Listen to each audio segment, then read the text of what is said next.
School shooting, Governor Rick Scott says no to bump stocks, no guns for the mentally ill, and yes to raising the age to legally purchasing one. Good evening, I'm John Sable. Thank you so much for joining us. I'm Serena Fazan. But as ABC Action News reporter Isabel Rosales found out, now every gun owner supports these ideas.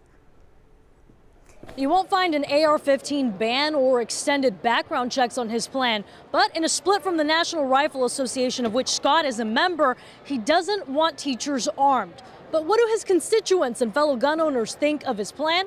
We found out. Business is booming at the Florida Gun Show, but as doors open, there's a buzz in the air. No gun, no ammunition, guys. Over the possibility of stricter gun laws.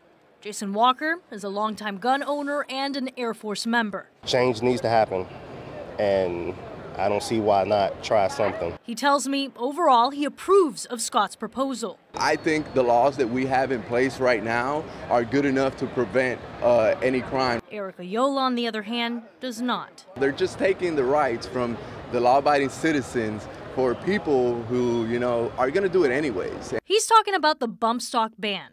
As an AR-15 dealer, he especially rebuffs any plans that would target these types of guns. No worries for him under Scott's proposal. The governor also rejects banning them. Scott does, however, want to raise the age you can buy them from 18 to 21. If you can fight for your country, come home, and then not be able to have a AR-15 or even buy a rifle, I think it's not fair. I don't believe you should be able to buy a long gun at the age of 18. We caught up with Democratic Senator Bill Nelson.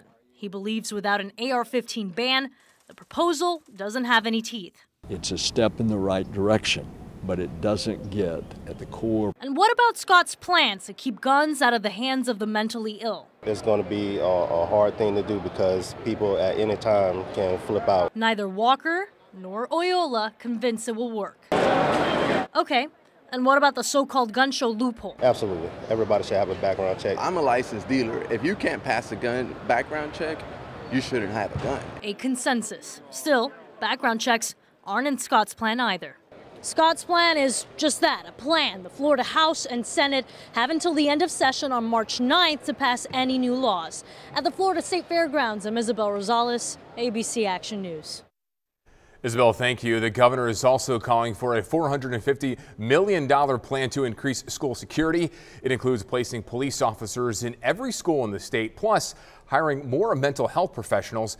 We have a full breakdown of his plan on abcactionnews.com.